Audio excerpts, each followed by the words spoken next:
many of us growing up, we suppress it because of families or, we suppress that voice. We go into these schools, they suppress us, and hip hop is like, hell nah. You realize that you can do that with almost anybody in different communities. There's a really important part to maturity of yourself, and to have breaking be the vehicle for that is, in my case especially, immeasurable.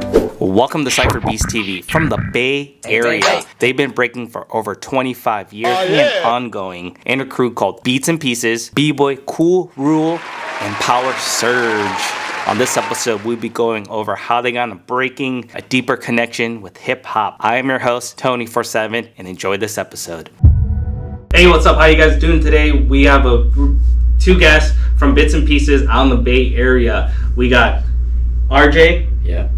Kool Raul. Yeah, Kool Raul. Power Surge. Yeah. How you guys doing today? Good. Chilling. Good. What's up, y'all? Dope. For the people that don't, for the people that know you guys, can you tell me a little bit about you guys yourself? Like, were you guys first exposed to breaking? How you guys team up with the crew together? Yeah. So, just I think my story is just like many of y'all potentially, right? Like, I was in 5th grade, saw some kids on the schoolyard.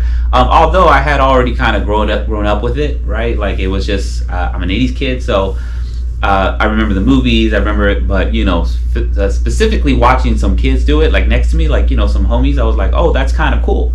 And that was kind of as much as I engaged with it. They were a little bit more persistent, and so then I'd be like, oh, okay. I do remember what really engaged me was the exchanges they would have. In other words, the battles that they would sometimes partake in. So I'd be like, okay, let me try something, and I would try to flex, But there was something in that it was just like a calling, and it was literally till I got to middle school, where I really just really pursued it. I was like, this is actually really fresh.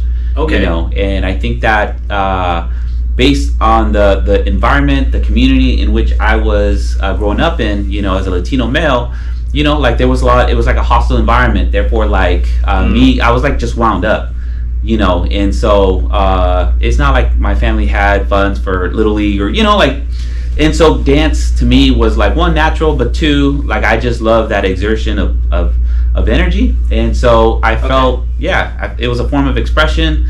It was a form of healing, and I didn't even know I needed any of it as a child, as a kid, as a youngster. But I knew that it was something fresh and it was something dope, and it felt like I was seen and it felt like I was affirmed. So okay. Word. How about you? Yeah. So I'm a Filipino born citizen, and so when I first experienced breaking, I didn't even realize I experienced it. Like my cousins, when I moved to the States, dance and all that stuff was always a part of family parties. Okay. And again, it was so natural that I didn't even know it was breaking. It wasn't until I think I was maybe 14 and my older cousin had brought me to a college party that I saw people breaking, dancing on the ground doing footwork. And at the time it was just called Skittles. Okay. And that's the first time I was like, oh, this is different. This is like a thing. And I think from there I could recall back and be like, oh, I've seen this before. So yeah, I've kind of grew up with dance around me, and definitely was not something I realized until I was in this environment where I could perceive it. Okay. And when you say environment, out in the community, were you going to practices or no, school dancers? No, definitely it wasn't that deep. My cousin, who was just entering college, invited me to go with him to a house party of college kids, and at the time they were playing hip hop tracks that were now called breaks. Oh, okay. At the time it was just hip hop tracks, and it was just what they did. They had a DJ, shouts to Tyson Dye, DJ Dye, and out in Sacramento, and then they had a circle with not just b-boys. It was girls, frat guys, doing their thing, dancing, and then a b-boy would come out and do their thing too. Ah, dope. Yeah. And I forgot to mention, what year was this? For me, you guys exposed. You guys are on the Bay, Beatz and Pieces. You guys been in a crew for a long time, so. Yeah. So for me, this is 93, 94. Okay. once I got to high school, there was a couple other folks who were also dancing. Shout out to my friend Jason, who again, he was older than me, but he was able to drive, and so he was the one who would take us to my first event was Best of the Best, San Jose. Shout out to Aiko. Oh. And so that's where I was really exposed to, man, your Renegades, your Rock Force, your Style Elements, that was the initial one. And so that, you can imagine, I've been practicing in my local community center, in the local dirty hallways next to the dirty, vending machine, right? Like, it was just, you just made a way out of no way. Yeah. But to finally see it, it was just like mind blowing. And so, I had already danced a whole decade before I was even in a crew. Okay. I had homies that we would dance with, but in regards to Beatz and Pieces, it was just like bits and pieces of other folks and, other members in the community who were like, hey man, we somehow gravitated towards each other. It was like there was something around how we got down, our purview on hip hop, the way we experienced it, that really made sense. Yeah. And so growing up, in the neighborhood that I did, I was kind of always informed that hip hop, if you're going to be in a crew, it's like this family thing. Okay. And so I was very like, okay, well, I haven't quite found my family, and like I said, there was just individuals from around the Bay that we just gravitated towards each other. We were very big on rocking beats, making sure that the dance part was really, it was very, very influential for us, and so that was like a moral of ours, that you had to, be on beat, and then, we love to battle. Therefore, we wanted to make sure that we left other fools in pieces, and so it just kind of made sense. It was just like, we were like the bits and pieces, but then we were like Beats and Pieces, and so so anyways, that's kind of how it came about. And the story of others joining is kind of similar. Okay. Dope. And so yeah. Dope. Sorry, I gotta pause. I saw this camera turned off for some reason. Okay, so We got those. yeah. Going back.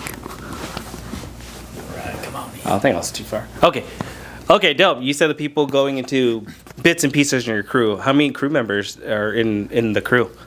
I mean, so here's the thing, is that there's probably a good 12 of us, Okay. and we're talking 2005-6 when we started, it's now 2024. Many of us are now fathers, entrepreneurs, it's just, but the one thing that we'll say is that, although we may not be competitive, right? Because a lot of times you get identified whether your commitment or whether you're, quote unquote, active is based on your level Right. of competing. We don't view it as we're still hella active. We just may not be in the contest circuit.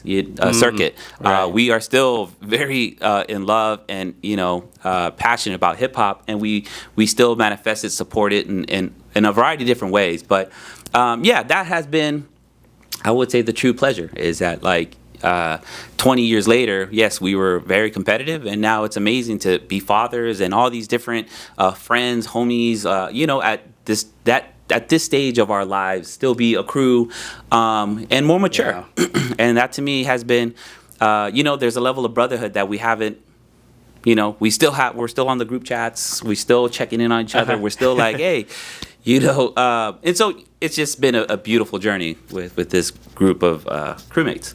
Dope. Yeah, there's a cliche saying is enjoy the journey, not the destination, right? And so, that's really dope and amazing. And I know you guys are still pretty heavily active today, right? Doing other things as well. Can you talk more about it? You guys are throwing jams, you guys throwing events, fundraisings and stuff like that? Yeah, community.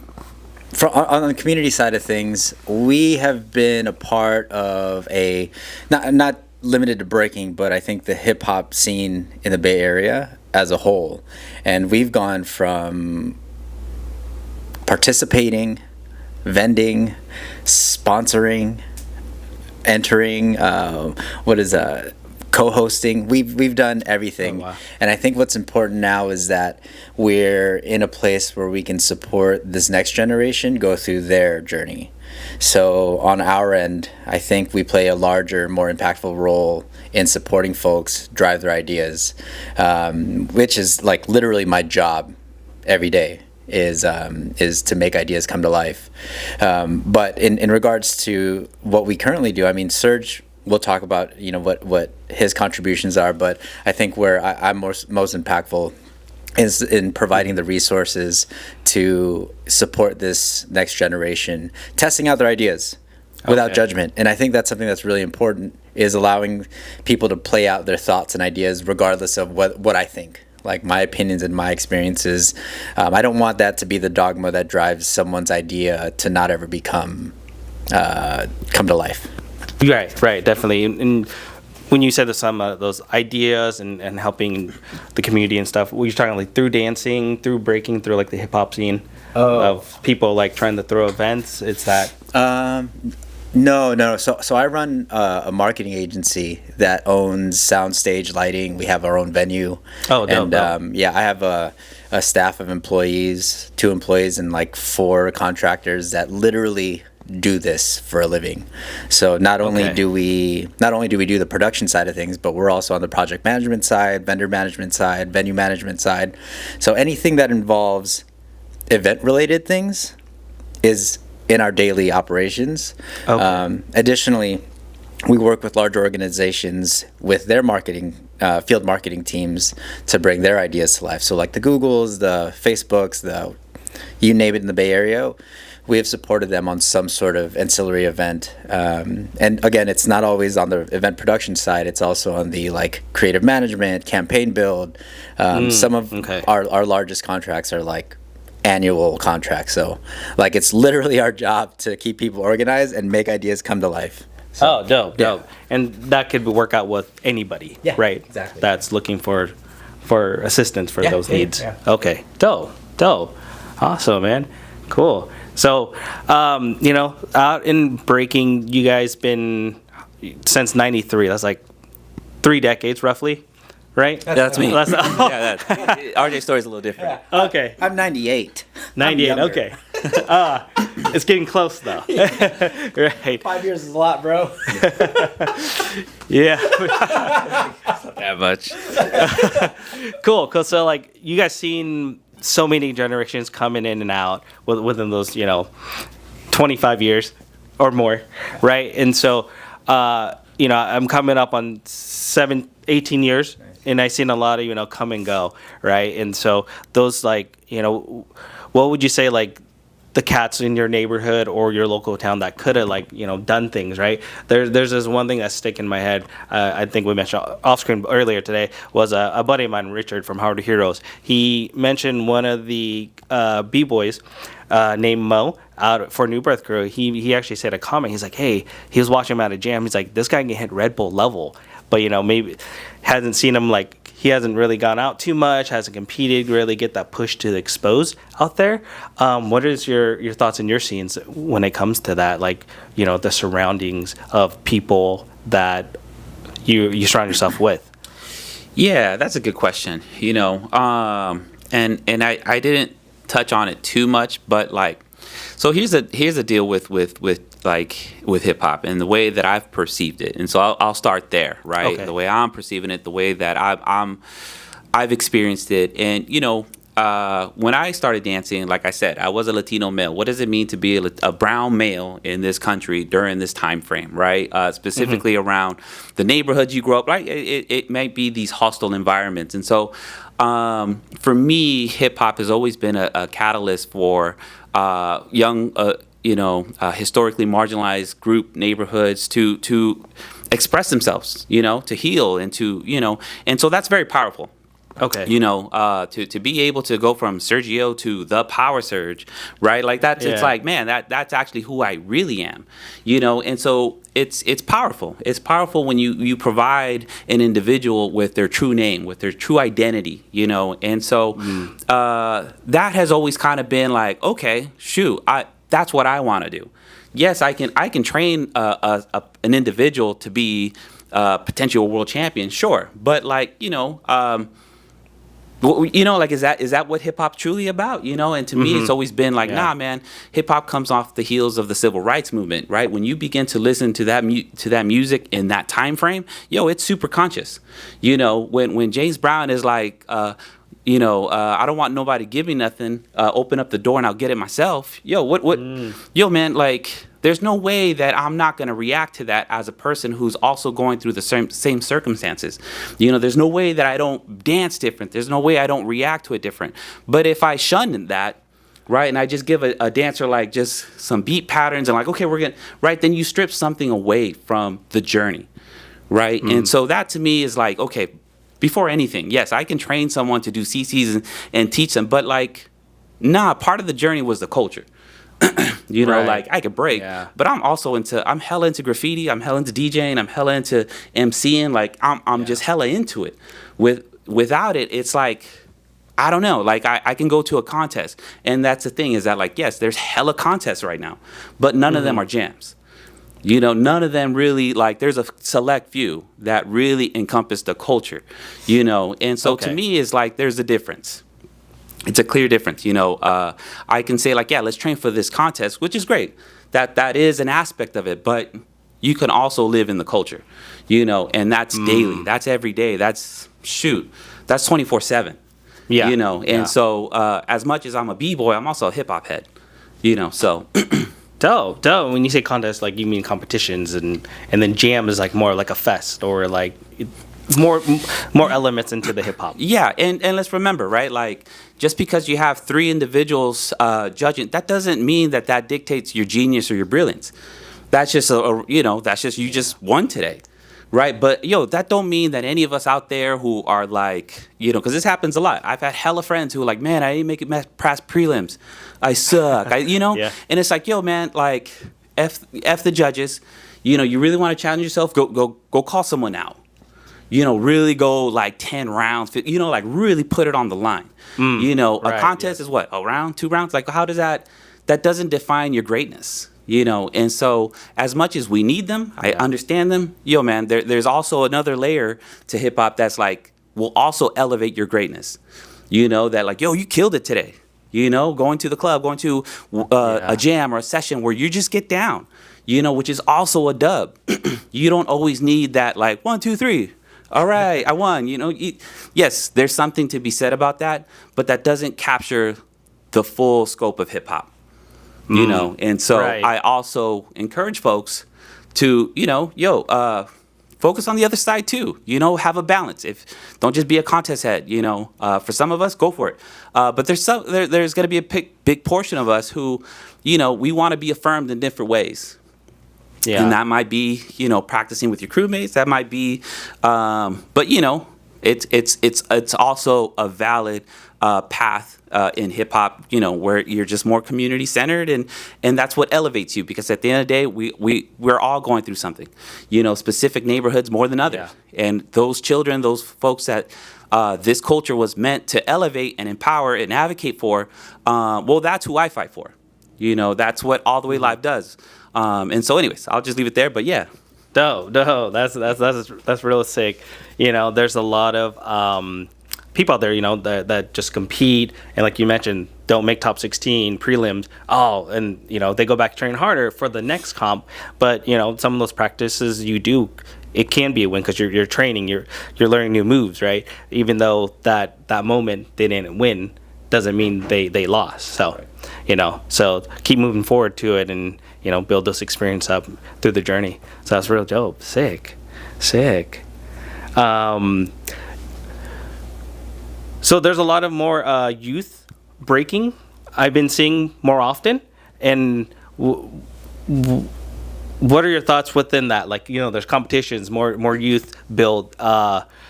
It's getting more popular from when I started, and so we're seeing a lot of that, and I think it's really great for the youth to get more exposure to it, go into competitions, practicing together, and it does build up their long term into their movements, right? Just because getting exposed sooner than later, and so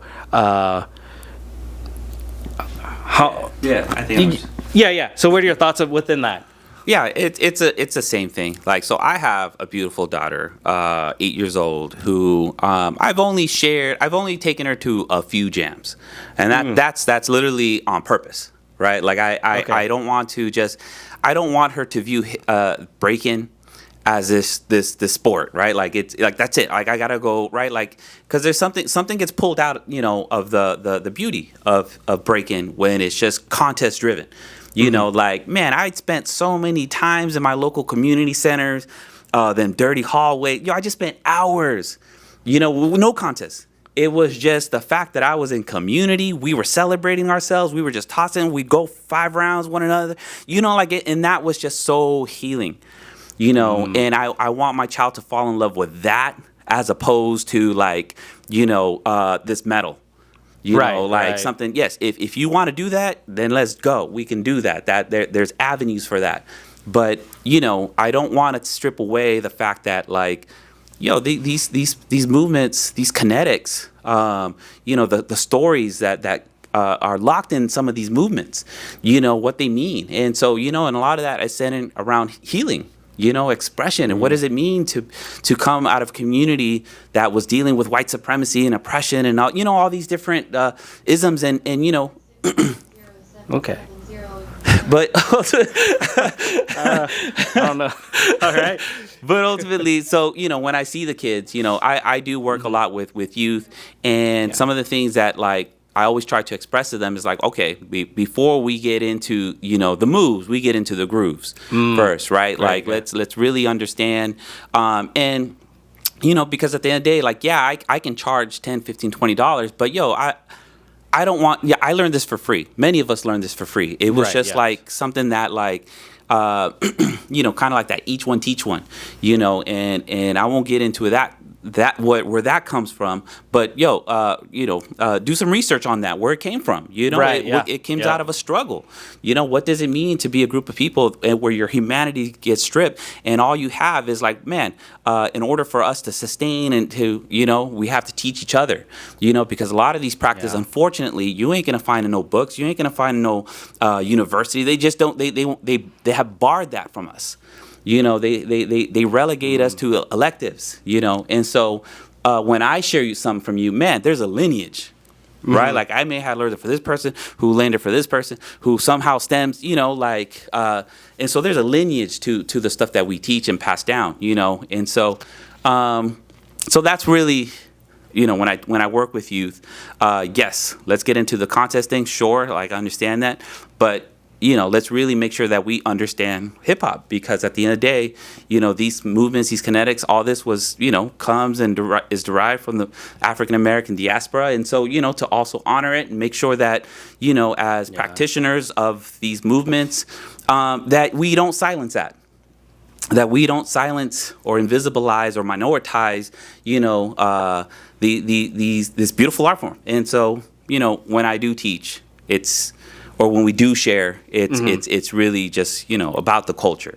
and so it's been amazing to see my daughter fall in love with breaking. It's been amazing to see her fall in love with like being in community, and being with her peers and just throwing down, separate from the contest, and to know that like that's a thing, but that's not the only way one can get down in breaking, and that to me is like. I need her to stay in that, that's those ciphers. I need her to stay in that for as long as possible. Like you want to be dope, you're already dope, dude. She'll throw down for you. But the contest, yes, that's another layer of how one can express and so not to knock the contest scene, but I'm just saying that to distinguish that there is multiple avenues, multiple things can actually exist in breaking and in hip hop, but one should not not overbear the other one. Yeah. So learn all the elements, avenues within the break, not just the competitions, but there's also, getting down with your community, getting down at, teaching others and learning from the history and the elements of it, right? Absolutely. Yeah. Right? Like right now the big conversation is Olympics. Right, like what happens post Olympics? Who does it then become for? Like you just charge all children now $20 for a class. I get that. We all need to get paid, right? Right. But what happens to the kids who this was intended for. You just leave them out. That it's no longer for them anymore. It's no longer for the kids, from these neighborhoods and communities that have historically been marginalized. Like what happens to Right. them? What do we do with them? Do we not have a responsibility as practitioners of hip hop to support them, elevate them? Is that we just forget? Right. So yeah, my work, yeah. our work, That's a great. our work is to y'all go do the medals. We're gonna stay right here in our neighborhood. And in fact, we recently got a grant in San Francisco where we're gonna be in the TL, otherwise known as the Tenderloin. And if you don't, if you haven't heard, the city, San Francisco, is just getting like this negative kind of rap, like homelessness and all these things. But man, at the end of the day, that's our home. We ain't gonna. Yes, let's throw the medals and let's do that. But man, we need to fix where we lay our home at. Where we lay our head at night, we need to fix that. Yeah. And that to me has always been really super important.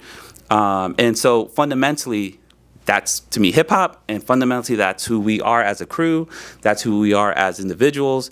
And so when we think of supporting youth, we will work with youth who have, but our focus is on those who have been historically minoritized, silenced, and Right, because yeah. these, they're just beautiful geniuses, and we just got to give them their opportunities and elevate them. Yeah. Give them the flowers, right? One quick thing to add with the Oh kids. yeah, for sure. Yeah. Additionally, I think regardless of where the children decide or the youth decide to take their path, I think the value in learning breaking at such a young age is it allows you to just do something difficult and to overcome and to learn how to overcome, because the framework that you learn from this process, not only on the physicality, like literally building your body to do these movements, is a journey in itself, but also the internal struggle of learning discipline, and also identifying your goals, and then breaking down the steps to your goals. Like the road to Flare 90 for me was one of the most difficult roads I've ever had to take, and that was such a huge part of the mental development of how I process problems and things of that nature.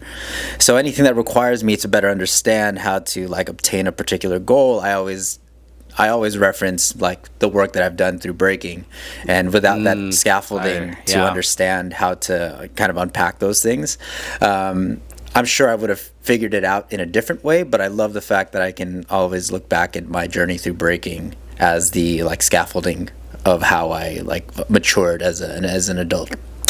And also as a young child, or a younger child, it's cool to do things that are cool. And the more that you do the cool things, you realize that the things that I like to do, there's more people around that like to do these things. So you start to identify the people that you get to work with.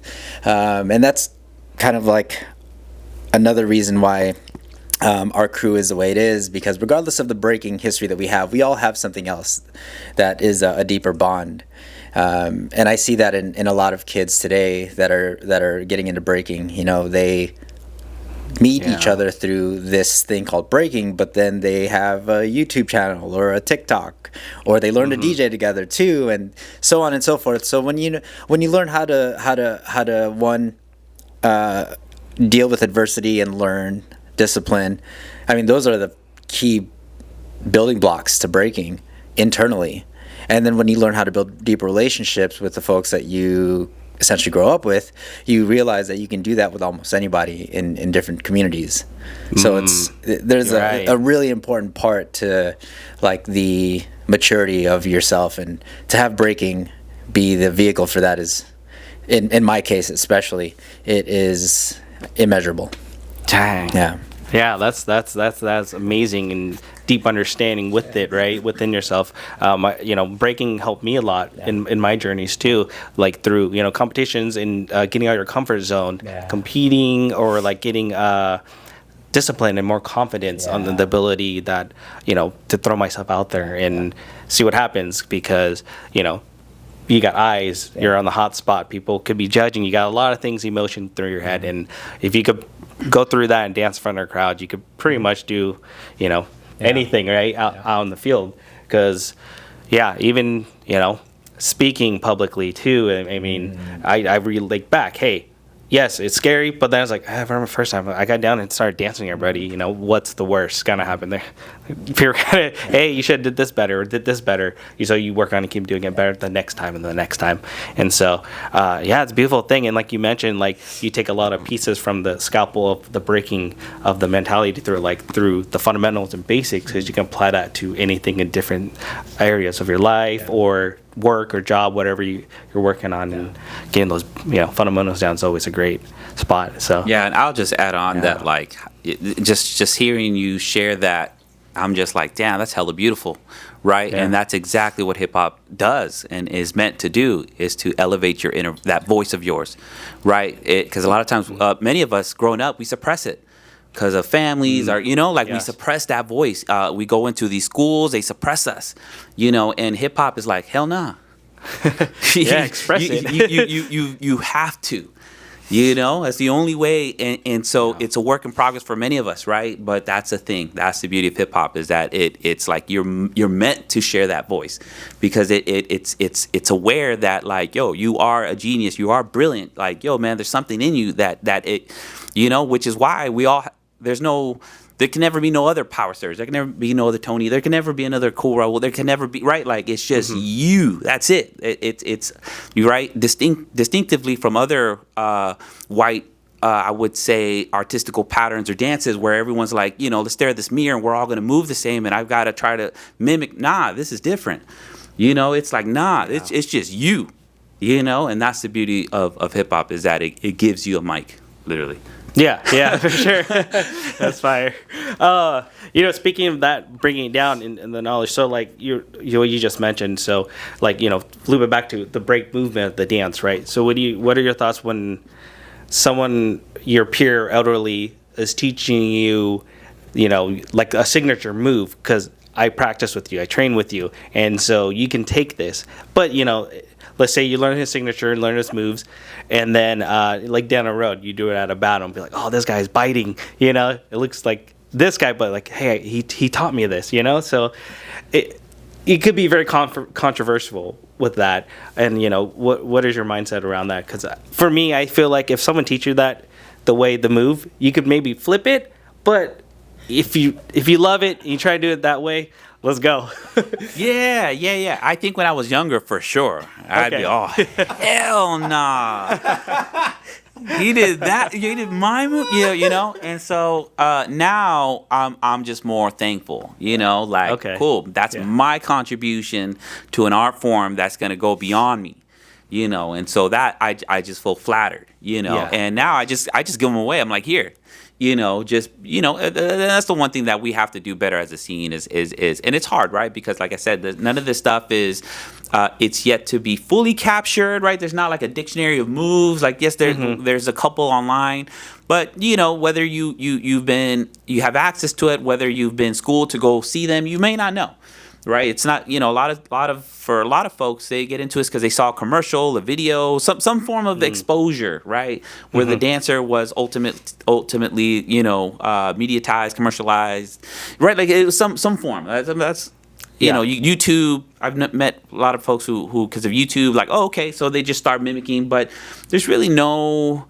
Like, you don't go to your local school and start learning about these different practices. So I understand. But I will say, now that I'm older, I am flattered when I do see someone doing my moves, or something that I may have showed them, or a signature.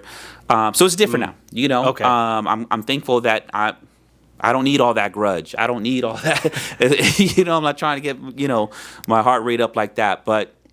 Yeah, I am thankful when I do see folks, throw down, or they'll do even routines that we have done, or, I'm more so just thankful and humbled that, like, cool, there's my thumbprint on, on this culture, and at the end of the day, like, I remember I was inspired.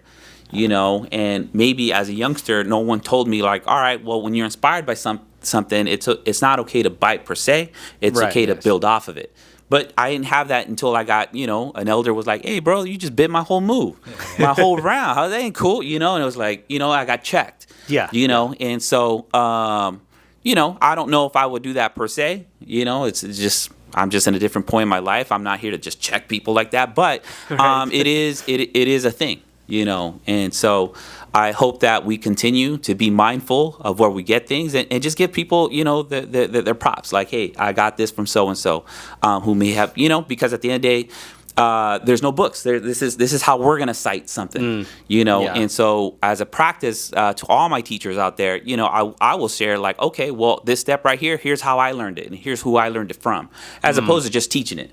Yes, If you don't know, well, just say when was the first time you saw it, whether it was a YouTube video or where you, but making sure that we're citing our moves as we continue to move forward, because there's a lot of folks who have contributed to this beautiful art form. And unfortunately, we won't ever know, And so I'm thankful for those of us out there who are, citing like, yeah, these moves come from this place, right? Like really, there's that work is being done, But yeah, as a practice, if you're teaching, you just cite the move, where'd it come from, where'd you get it, and it's not that hard either, Yeah, definitely. I'm actually really grateful because all my moves are so hard, nobody can bite them. There you go. No. But they are really difficult. Yeah, I think this is actually really, really important because on a broader perspective, first off, as a crew, how you manage your house is on you. So if you're having issues with your homie about biting your moves, you got bigger problems. But there's actually a beautiful thing about having a crew style. And I want to reference a crew that I know we are definitely influenced by and inspired by. That's the Renegades.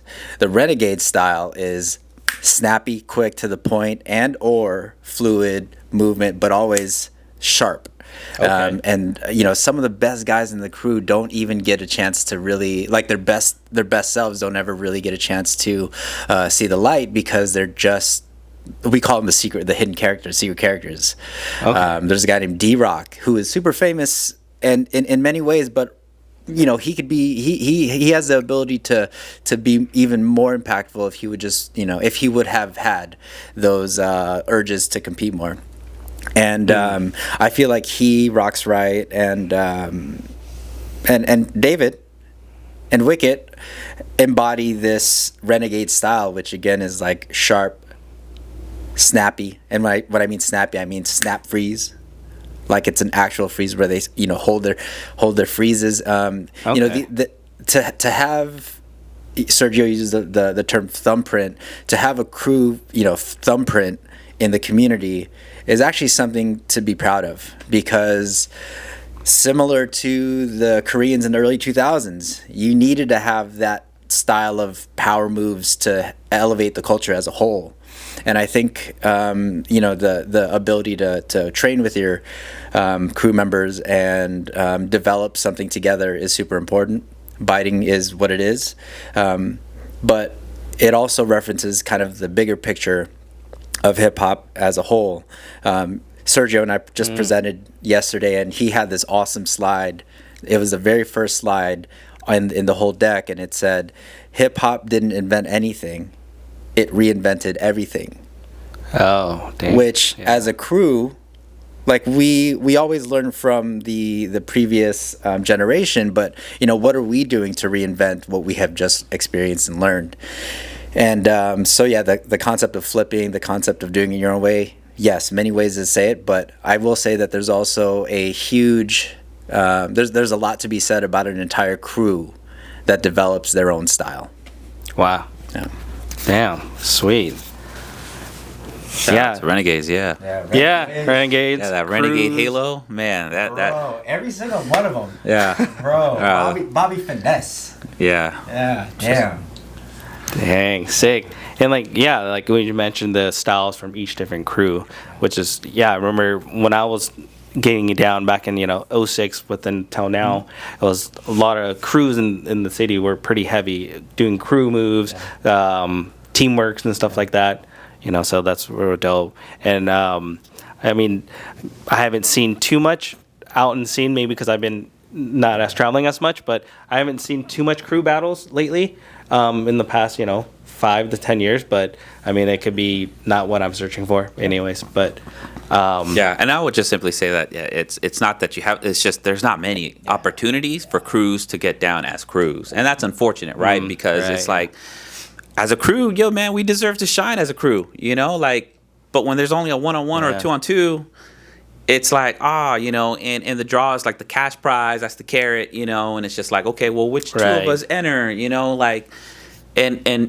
and I don't know. I would love to see more opportunities for crews to shine. Man, our crew, we would go to the clubs like deep, like, all right, Friday, here we go, and they'd beat other crews, and it'd be like, okay, we would reenact B Street sometimes, like, oh, shoot, okay, and we would get down, and a lot of times, it wasn't always just battles. It was just literally we would just have just ciphers, and that to me was a very magical time in the Bay, man, these other crews in the Bay, you know what? At this point in time, like these are like my brothers and sisters. It's not even that's another crew. They're not even rivals anymore.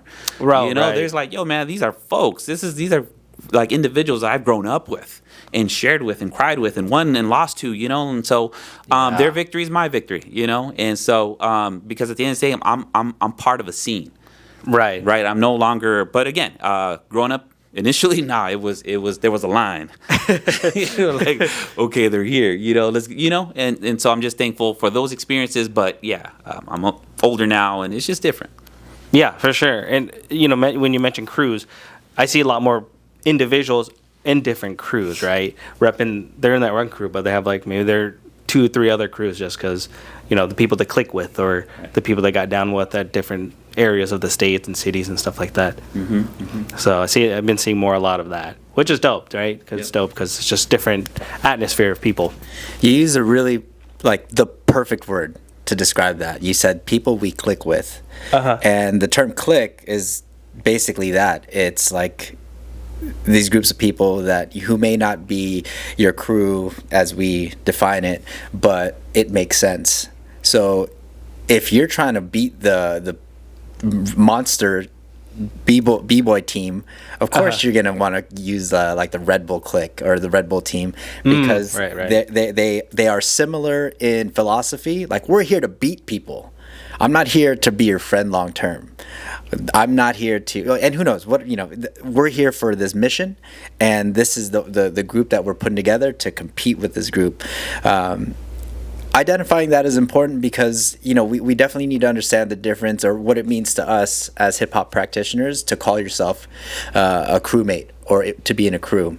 And again, I think the term clique is perfect because it's exactly what it's intended for. There's a clear understanding of what you guys are doing.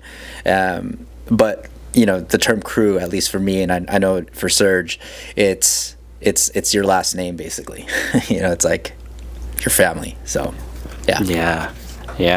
Damn.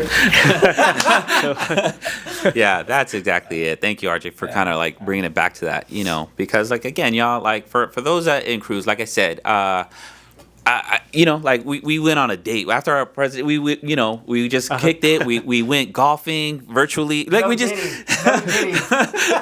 right, and it was cool. Just to have like a moment in time with your friend, like not even friends, like it's family. It's like it really is. Like. And so that to me is like, it's very special, y'all, especially those of us that are in crews, man, like check on each other, and to be a squad, a group of friends for this long, like, man, it's amazing. It's really amazing. We will be reporting back to the others like, oh, guess what we did? In fact, we have been reporting, throughout this entire quick journey, but we're always checking in, and that to me is like, I get it. And when you're younger, it's easy for these contests to exploit us, right? To exploit like just talent, and that's where we need to be super weary of.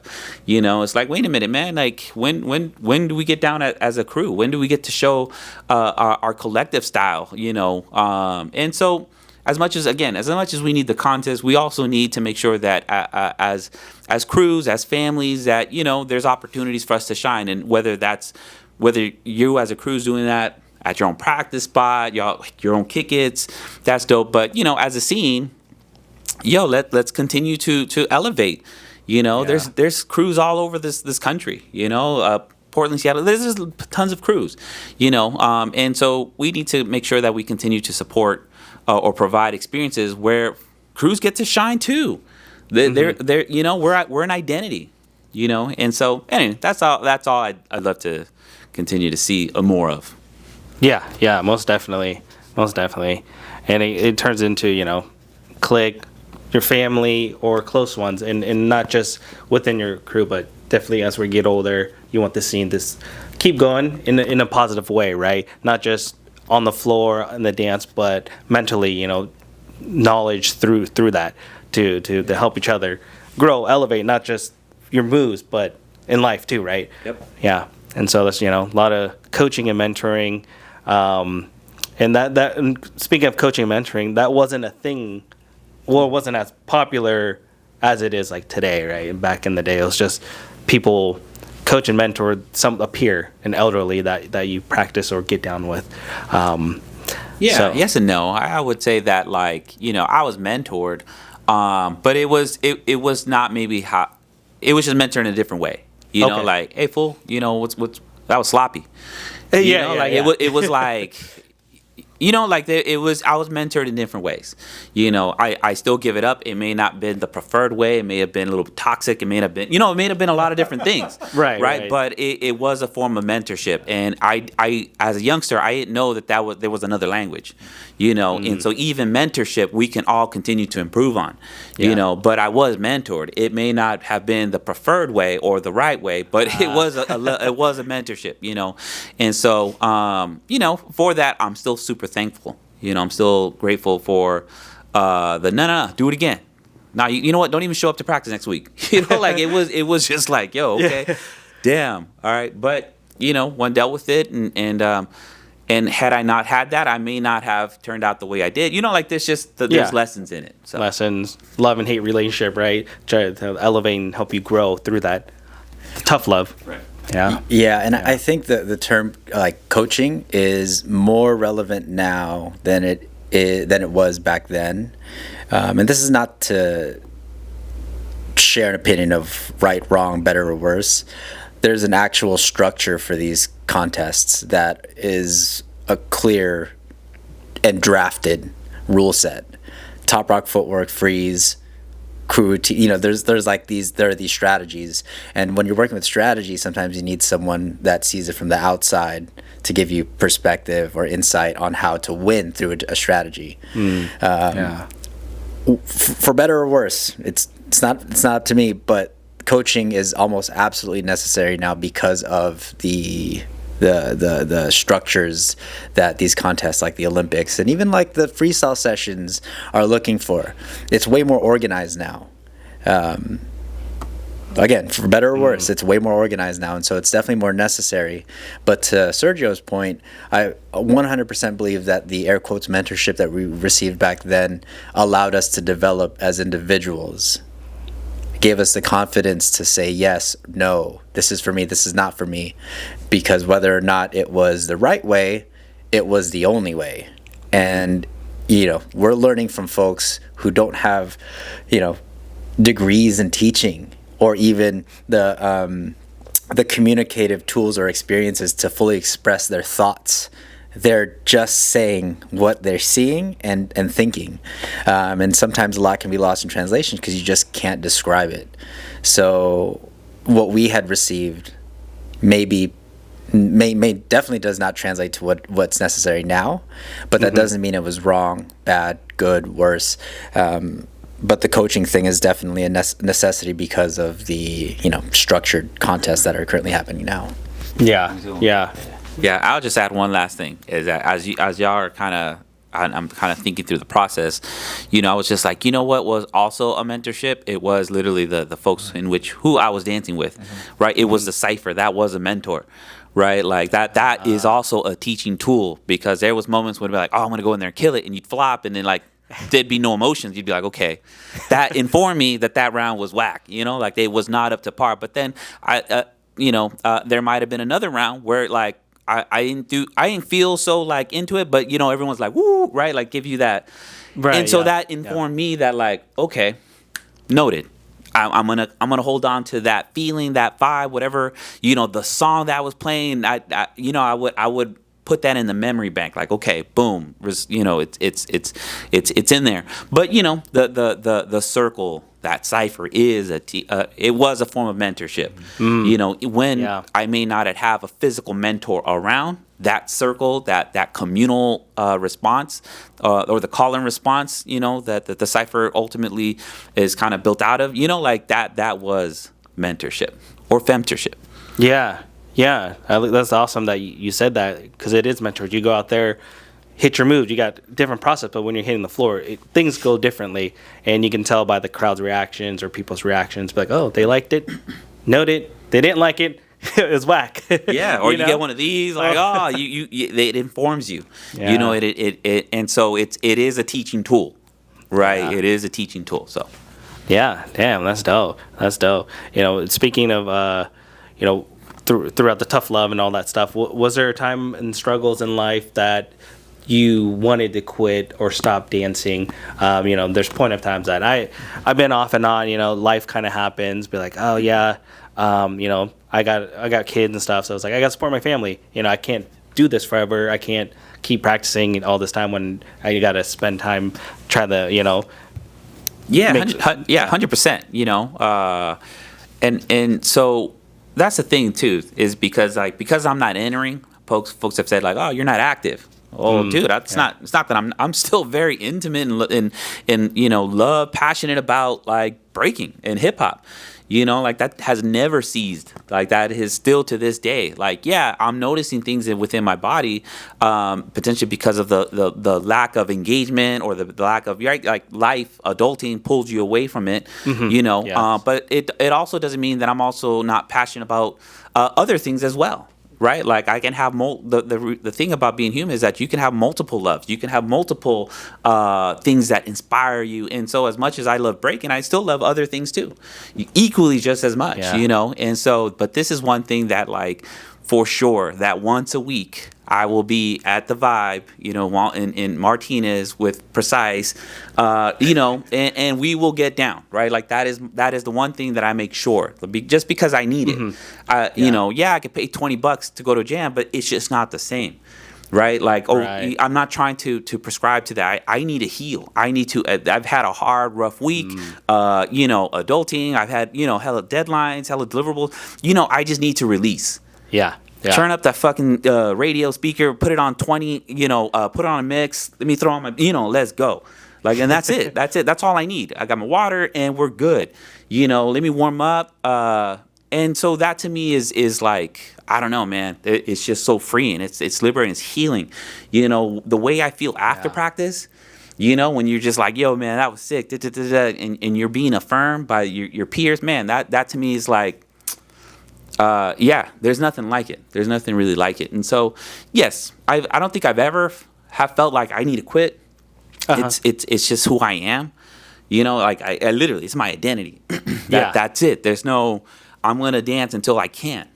But it falling out of it. No, there's no ever falling out of love of it. I may not watch every single battle on YouTube. But Right. dude, I see a cipher anywhere. It could literally anywhere. The right song comes on, I'm gonna dance.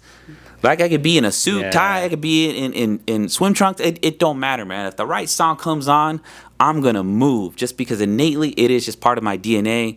It's part of my identity, and so that I can't never say no to. So, Damn, that's dope. That's dope. And I like how you said, it heals you during the practices.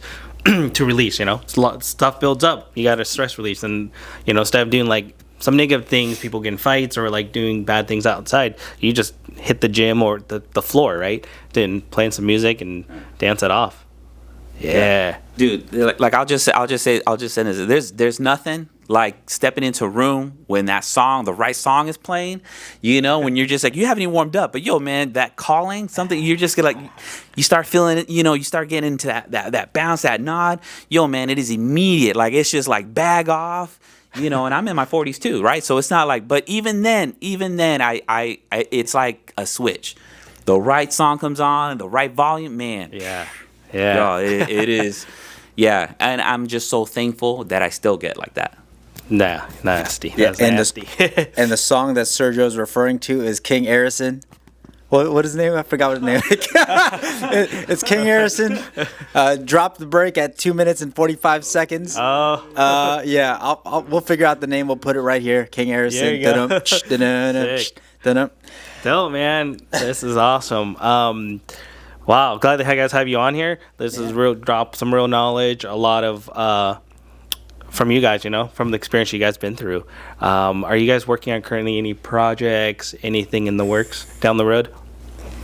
Yeah, I mean, definitely a bunch of projects within the community. I will say that if you're ever in the Bay Area and if you just want to, any creatives, if you guys just want to connect and have a space to use super high-speed internet, beautiful space, reach out to Rhythm at creativetransitagency.com. Or just visit creativetransitagency.com to get more information.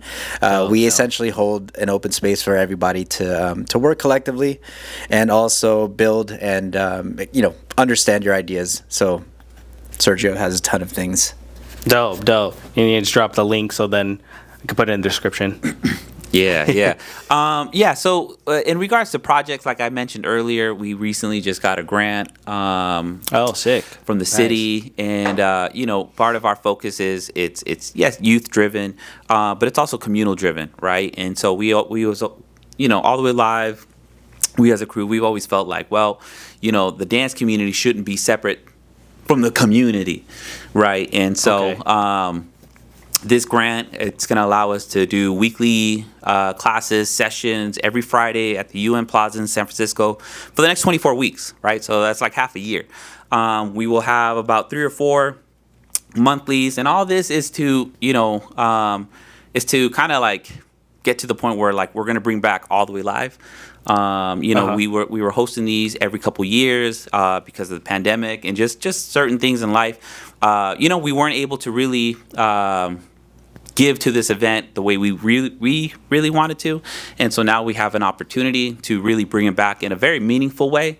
As opposed to just throwing a contest. That's not what we're trying to do. We're really trying to service our community, and so we're working up to that, and that should be Saturday, September 27th this year. So more info to come, but know that collectively we are working on it, and we want to make sure that a lot of y'all have come to love and appreciate All the Way Live, and so we wanted to make sure that we continue to maintain that level of care and the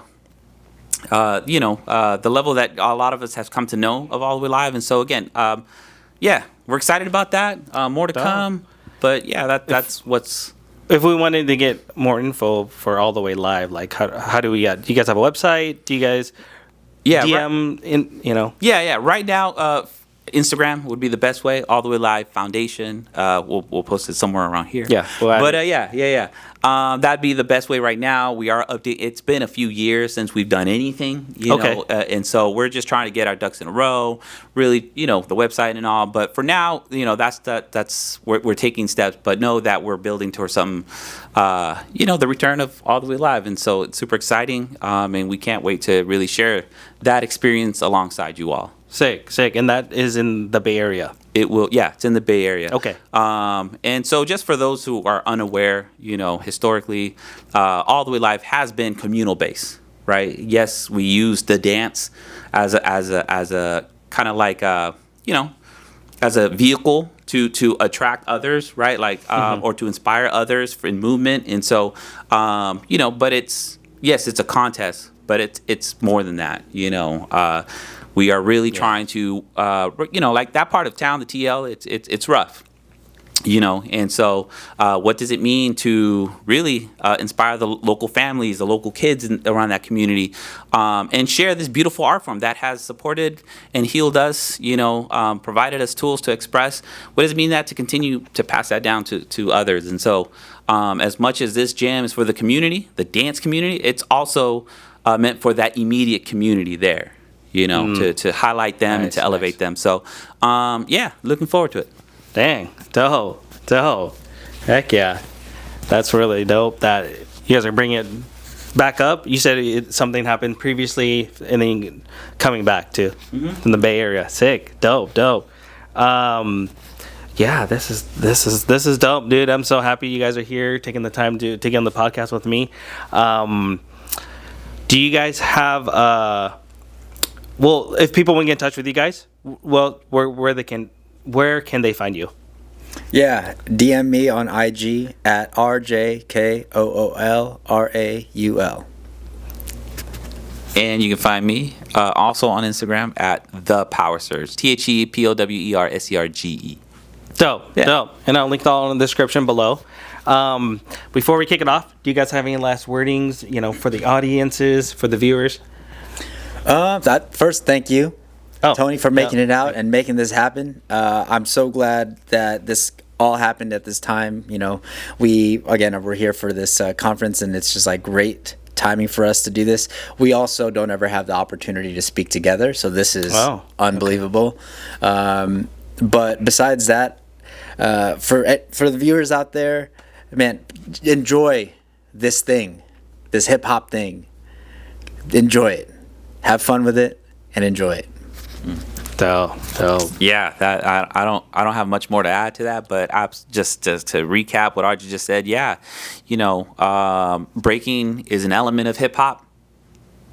I'll say it again. It's an element of hip hop. It's not right. So is rap. So that's not to say that that's not just hip hop, right? Like just that one element is no. It's if you're going to be a practitioner of any of these art forms, be a practitioner of all of them. Learn to not even to learn, embrace the different elements. There's something really beautiful about just being involved and just being interweaved in the beauty of just hip hop in general, man. Like it's such a dope ass culture. Like how are we not listening and to the different DJs and when I see Graph on the bus train, I'm scoping. I'm like, okay, that's dope. That's kind of toy. When I hear lyrics, it's the same way. It's like, but I'm so involved in just loving the culture, and a lot of times we talked about the four elements, but also the fifth one, which is knowledge, right? It's a level of consciousness, right? All our movements, all our different, there should be some consciousness weed into our practices. And so again, for all those out there, lean into that third eye and that consciousness, that ability to speak up. And what are we speaking for? Because if we're a community, well, you have to remember, then what are we in unity of? Right, what are we in unity of? And so encourage y'all to continue to elevate your voices, speak your truth. But yeah. Dope, man. Dope. Love it. And there's actually one more thing before we sign off. I like to call, I want to do a cipher round, right? Not initially getting down on the floor in cipher. Here we go. But a series of questions. So I got 5 questions, whatever you get the top of your head, okay? We'll do both. You guys ready for a cipher round? Let's go. Oh, shoot. All right. First question. I just had a brain fart here. Favorite breakdance move? Ooh, windmills. Windmills, okay. It's not a RJ? move, but it is Flare 90. Oh, okay. Flare 90, nice. Do you have a favorite song or artist? Yeah, King, the song by King Erickson. It goes do. Yeah, that and anything James Brown, anything that just speaks to my heart for sure. Yeah. Dope. Yeah, this is kind of, man, when I first heard this track, it changed a lot for me. Vitamin C Can. Ooh, yeah, I love that one. Yeah, that one's sick. Cool. Do you guys like pineapple on pizza? No. Yeah, My answer, no. Is a hater love?